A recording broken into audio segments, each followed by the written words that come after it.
Nos últimos anos, a gente observou muito um movimento de polarização, né, Wesley, no Brasil todo. Sim, sim. Eu gostaria de saber se isso, em 2024, eleições municipais, ainda preocupam o TRE?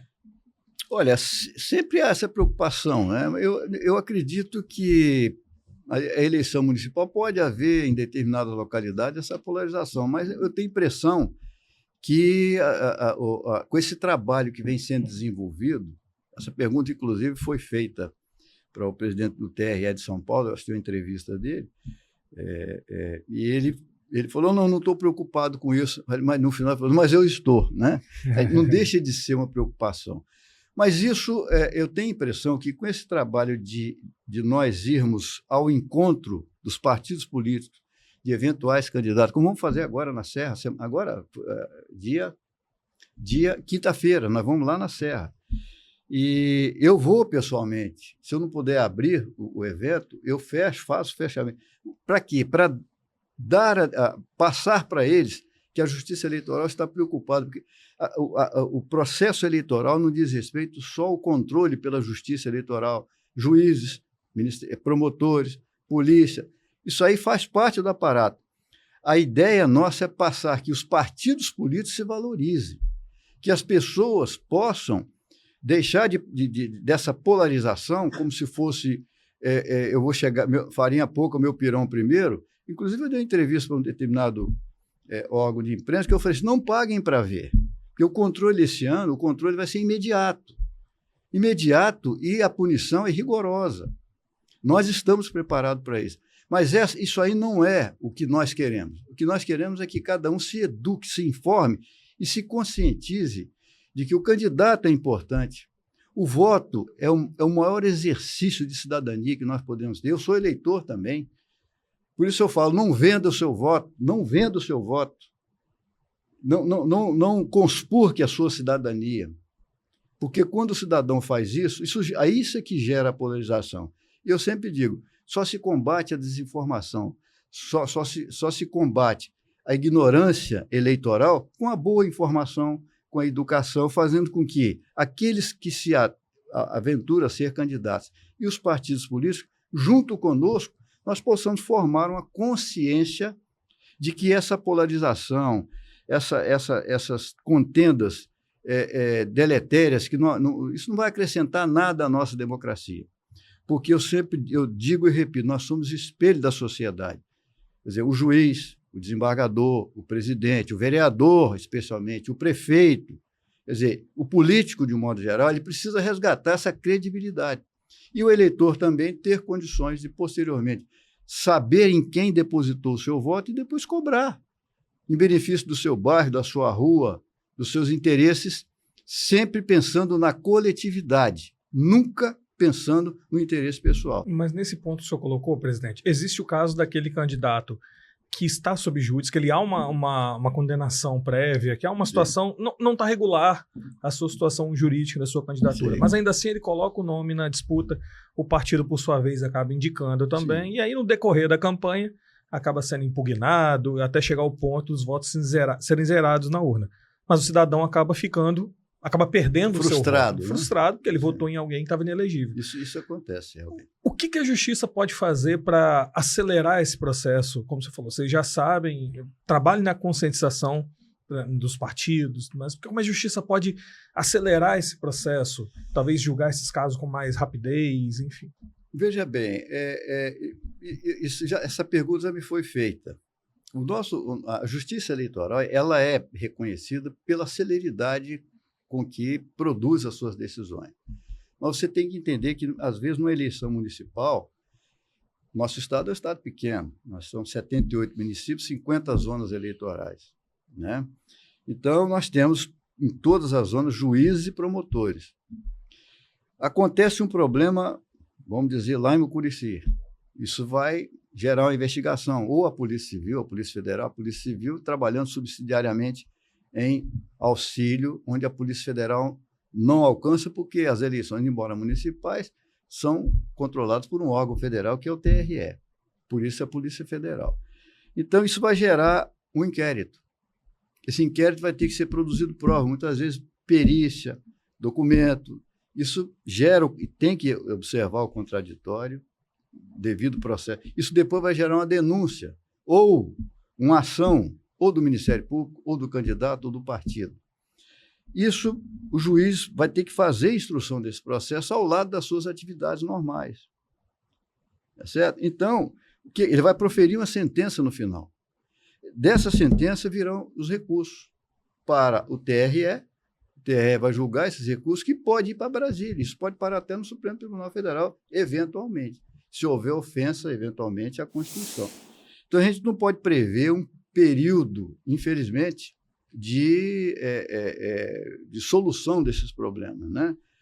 Normalmente, o subjúdice que você está dizendo, o sujeito ele se candidata agora, tem as convenções, ele coloca o seu nome lá, não tem processo, não tem nada, está zerado.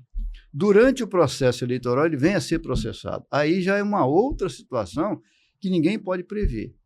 Diferentemente, talvez a sua pergunta se encaixaria naqueles casos em que o sujeito já está condenado, por exemplo, improbidade administrativa. Exatamente. Ele consegue uma liminar na justiça comum, ou onde for que possível, e se candidata, coloca o seu nome. De repente, esse indivíduo, eu tenho casos práticos disso aí, ele tem uma densidade de eleitoral muito grande em determinada vez. Esse indivíduo aí, esse candidato, é um potencial eleito. E esse sujeito vem a ser eleito. Ele tem que saber, o partido tem que saber, por isso que a gente precisa esclarecer a população. Esse é o trabalho que a gente está fazendo. Quando você não quer dizer que há o princípio da presunção da inocência constitucional. Ninguém pode ser considerado condenado sem o trânsito em julgado de uma sentença, seja lá ela que for. Então, esse indivíduo que foi condenado por improbidade administrativa, que teve os seus direitos políticos cassados por 4, 5, 8 anos, por exemplo, esse processo está em grau de recurso, está lá em Brasília, ou está no tribunal, né? E os recursos hoje, felizmente, eles têm sido julgados com mais rapidez do que antes, porque o processo hoje é eletrônico. Todo ele é eletrônico, então é muito mais rápido de você julgar. Ele, quando entrar no processo eleitoral, ele vai saber, ele sabe, o advogado dele sabe, que aquilo ali é transitório, que ele pode ter uma sentença, um acordo, uma decisão do TRE, do TSE ou do Supremo Tribunal favorável ou não. Agora, você está me perguntando com relação ao eleitor. Infelizmente, os partidos políticos é que deveriam tomar essa providência. Quer dizer, eu não vou colocar um candidato que ele pode ter boa densidade eleitoral, mas que vai me trazer um problema no futuro. É a mesma coisa a cota de gênero. Nós julgamos agora algumas, foi para Brasília.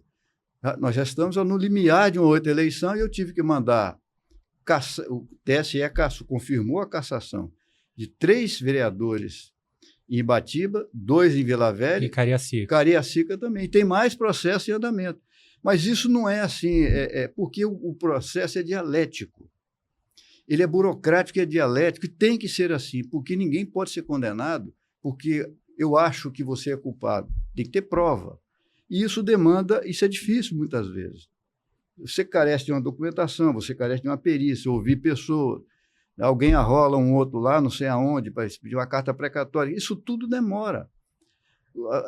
Infelizmente, é assim, mas felizmente existe. Porque se não existisse, o que seria também no futuro? Quer dizer, é um risco que se corre. Por isso que eu digo, o tempo de eu vou ganhar de qualquer maneira, eu vou passar por cima, eu vou levar vantagem, esse tempo, felizmente, está acabando. Nós não vamos acabar da noite para o dia. Isso é um ledo engano, a gente sabe mesmo disso.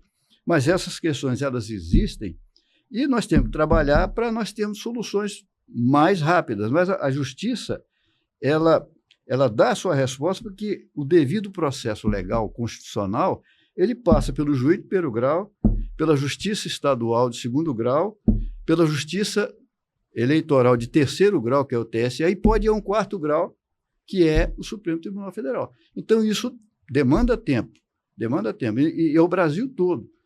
Nós não gostaríamos que isso acontecesse, mas isso é a nossa realidade. Então, o que nós temos que trabalhar? Os partidos políticos é que têm que se conscientizarem. E também justamente com a questão da fraude à cota de gênero também, né, presidente? Alguma, é a mesma, que é o partido que é o principal culpado. Na verdade, claro. Não é o mandato do vereador que é cassado. É o partido, o partido que perde a cadeira, né? Claro, eu falei um dia desse em Cachoeiro. Eu falei, as mulheres presentes não aceitem participarem dessa fraude. Por que aceitar? Se a legislação é para proteger, para beneficiar, para valorizar a participação feminina na política, por que nós vamos aceitar, nos sujeitarmos a essas fraudes, a essas coisas? Muitas vezes é porque as pessoas não compreendem muito bem. Por isso que eu digo, partidos contratem bons advogados, procurem se informar, tá certo? A Justiça Eleitoral não é um órgão consultivo de fato concreto. Nós só respondemos consultas em tese. Agora, o fato concreto, se o sujeito fez ou se não fez, se ele é apto ou não é apto, isso aí é o partido que tem que decidir. Esse é o trabalho que nós temos feito, dessa mensagem, de levar para eles essa informação, esse alerta. Cuidado com o que vocês estão escolhendo. Escolham bem. Não iludam o eleitor. Nós não vamos formar uma democracia do futuro no nosso país, no nosso município, no nosso estado, no nosso país, agindo dessa forma.